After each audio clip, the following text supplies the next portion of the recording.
Hi guys and welcome back to another DrAce video, and today we're going to be playing MXGP 2020, and it's now time for the Portugal round of our MXGP career mode, and it's round 12 for Agueda, Portugal. So here we go on the starting grid. So away we go. Actually, a very quick start there. Very quickly on the exit of the gates, and now going into the Fox's hole shot. It's going to be Glenn Coldenhoff on board the Gas taking the Fox's hole shot as we try and dive up the inside of Gautier Paulin. Nice, strong and aggressive move from DrAce as we now go on the left-hand side, getting closer and closer to the side there. Very tight to the apex to try and close down as much time as possible on Glenn Coldenhoff. He was out there like a rocket, a red rocket on board that KTM machine, of course, with the Gas name. As we dive up on the inside, we have taken the lead in the early stage of this Agueda Grand Prix, race 1 here in Portugal. Getting a bit aggressive already, getting a bit loose on the tyres as well, considering it's a very wet and damp Grand Prix. And there is Thomas, who's now got into the lead. In fact, who actually got ahead of Thomas earlier, not Gautier Paulin on board the Monster Energy Yamaha. So Thomas in the lead. We now have a chance to close him down. Whoa, a little bit close to the inside there, getting caught onto the raised bit of dirt. They're not ideal with the conditions like this. It's very slippy and very difficult to navigate, so we'll go around this little bit of a jump here because I tend to find that going over it reduces a lot of speed and a lot of time. So onto the left hand side now, trying to get into the rut, trying to get into that berm. Can we go around the outside into the next one? I did rather go for the tight line but couldn't manage it as Thomas was taken optimal position. So now going into the final couple of corners, the penultimate corner coming up now, go around this little bit of a jump and then take the long way around to go around the other jump. Beautifully done, and across the finish line for the very first time with 1 minute and 30 seconds remaining. We have plenty of time to chase down Thomas, but I do love our track position right now because things can only get better from this point forward. And there you go, already making a lunge up on the inside of Thomas, and Grant is into the lead, the World Championship leader, the number 46-1 with a red plate, leading this race 1 here in Portugal. And we'll tell you what, we're actually pulling away from Thomas and pulling both of us quite a lot of gap to the rider in third position, which I still believe is Glenn Coldenhoff, but unfortunately I can't quite see as things stand, so we'll go into the right-hander here a little bit too early there. We're avoiding the obstacle. Massive mistake as we went into the motorsport sign there on the right-hand side, but now onto the left-hand side we're going to try and chase down Arnon Thomas for race 1 here of the Portugal Grand Prix. There's no sign of the rain stopping, it seems to be lashing it down still here in this wonderful part of the world. But now onto the left-hand side, Thomas still in the lead. Grant on board the Yamaha, so it's a Yamaha 1-2 with 2 different teams, the factory Monster Energy Yamaha team and the Geben Van Roy team that DrAce, Matt Grant of course, is with right now. So on the left-hand side I do see Glenn Coldenhoff behind us, 0.6 of a second behind, so it's not much in it right now as things stand. The gap that once was has now pretty much disappeared, so with 8 seconds remaining before the final 2 laps start, it's going to get very interesting, I do believe. I think we're in for a cracking finish if things stay the way they are. So we're right on the rear of the Yamaha once again. I tried to say Thomas and Yamaha at the same time there. Did not work. Is Glenn Coldenhoff still behind? He is, but it's now 1.5 seconds behind, so no chance of Coldenhoff getting involved with the Yamahas as things stand. As we go around the outside of Thomas, a little bit too wide, but we do get across the line in first position to start us off for the final 2 laps here in Agueda. And it's probably one of my rounds I tend to struggle on. I absolutely love this track, I really do. This situation is fantastic. It's located in a beautiful position, lots to see, lots of great jumps, undulation, you name it. It's a great, wonderful track, but I've never actually taken a Grand Prix victory here, so this is going to be crucial for my chances of taking an actual Grand Prix victory. So for the time being, getting on the right hand side, leading with 2 laps remaining. And how big is the gap? It's about 2.5 seconds to Thomas, so it looks like Thomas has given up the fight and has allowed Grant to get to the front and start disappearing into the distance. When we get into that rhythm, we start chucking in those fast lap times in wet conditions like this. It's a sight to behold. Honestly, I really love just leading the Grand Prix and races just this way and in this fashion, dramatically dominating the competition. Now in the dry, I can't say the same.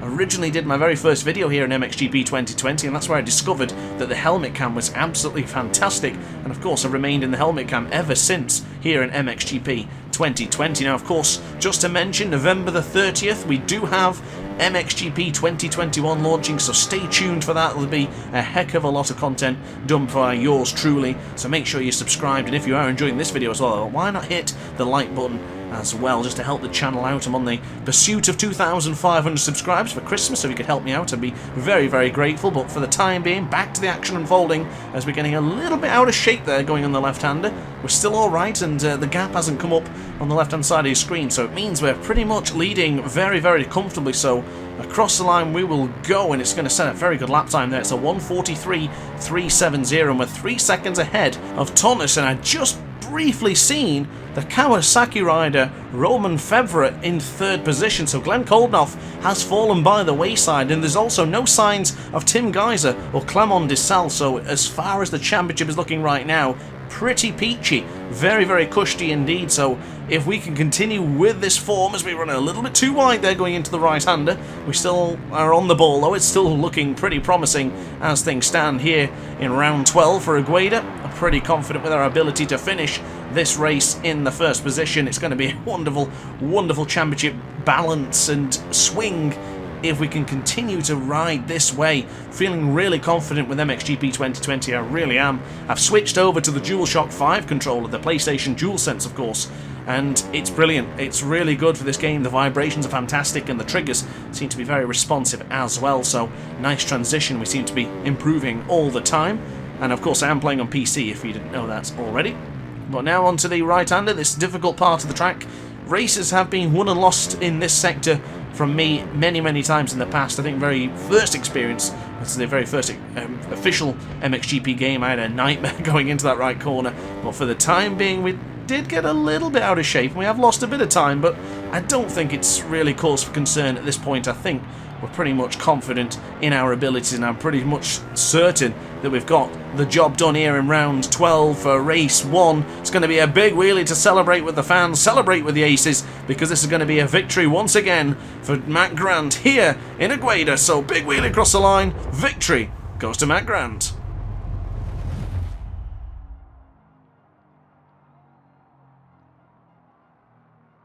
So at the end of race 1, Grant takes the victory with Arnon Thomas in second. Roman Febvre takes third place with Glenn Koldenoff fourth, and Tony Cairoli in fifth position. Jasconis, Paulan, Hurlings, Cavellin and Jeremy Van Hoorbeek finish your top 10.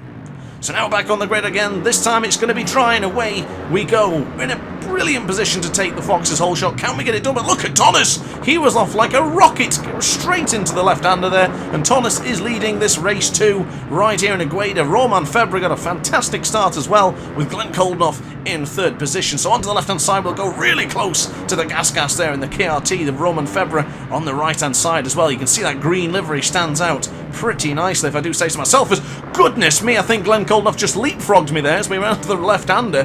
Very, very close to having my head taken off. Thank goodness we're still on board the motorcycle, and Glenn Koldenoff's gas did not make contact with the Yamaha rider that you're on board with right now. So onto the right-hander we'll go, as Thomas leading this way. Kawasaki in the middle of this Yamaha sandwich. Thomas, Febvre, Grant all brewing up for a nice finish here in round 2, or excuse me, race 2 of round 12 here in Agueda, Portugal, as we now go on the right-hand side. The difference now, of course, it's a dry session, a dry race.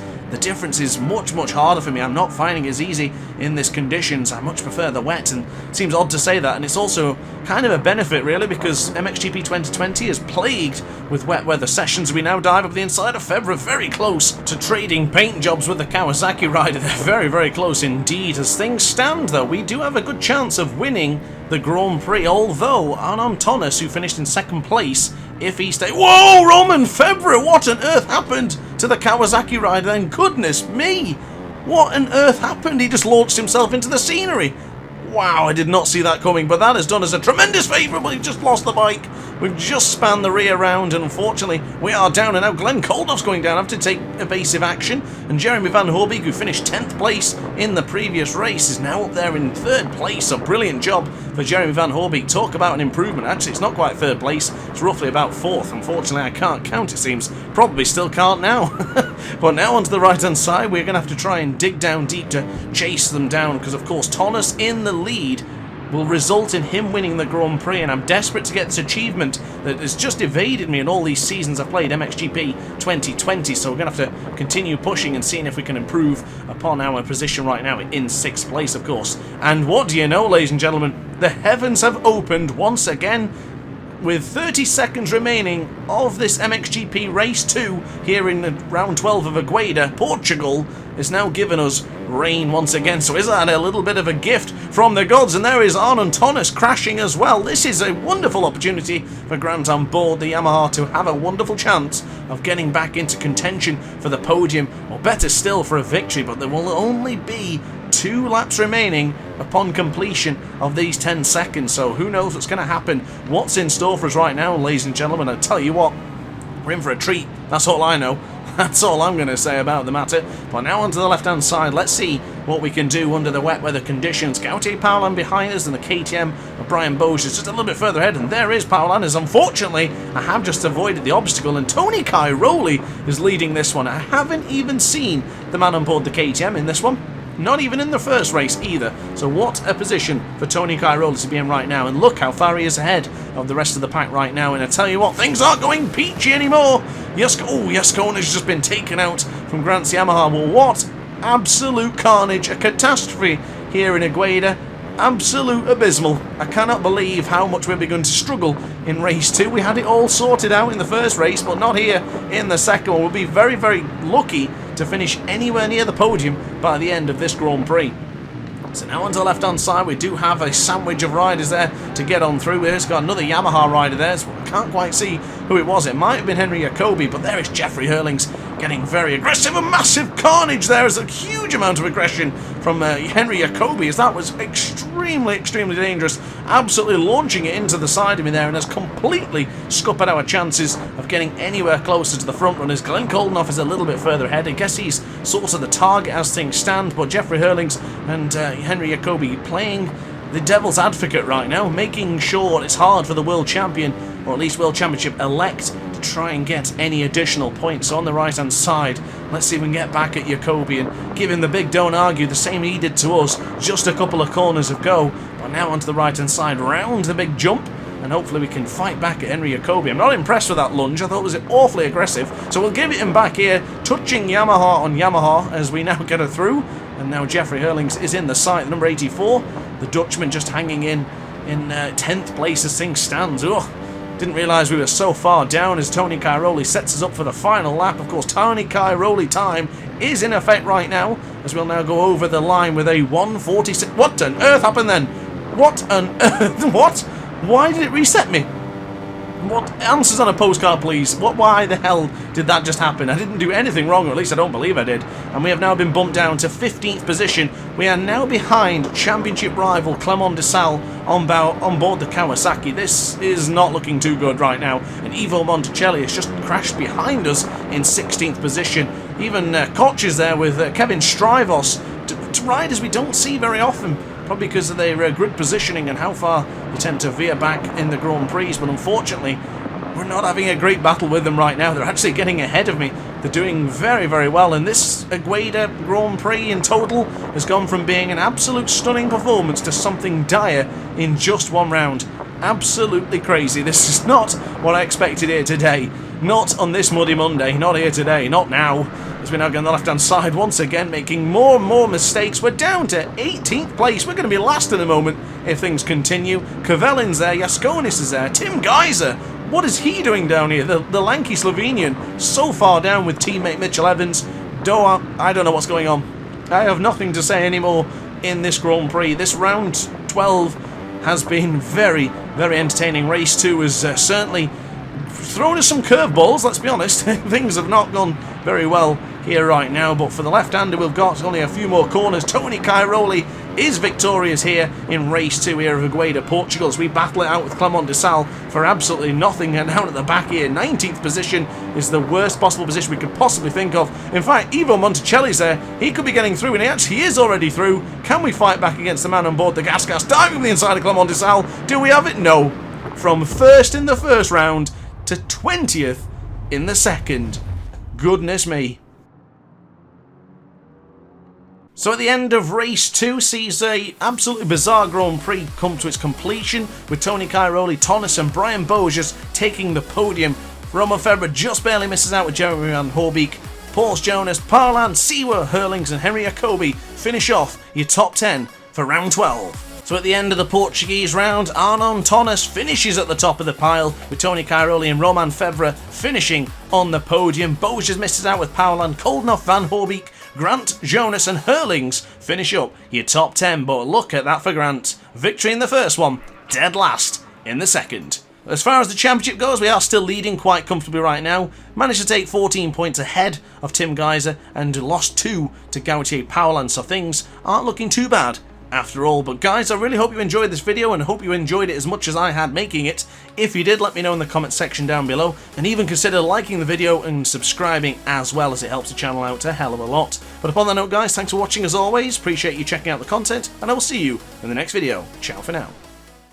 Oh hi, didn't quite see you there. Good to see you're still here. If this video didn't quite set your appetite, then why not watch some more DrAce content by clicking the video shown on screen now. Furthermore, if you would like to follow me on social media, you can do so now with the links down in the description. Consider subscribing so you don't miss a single DrAce video.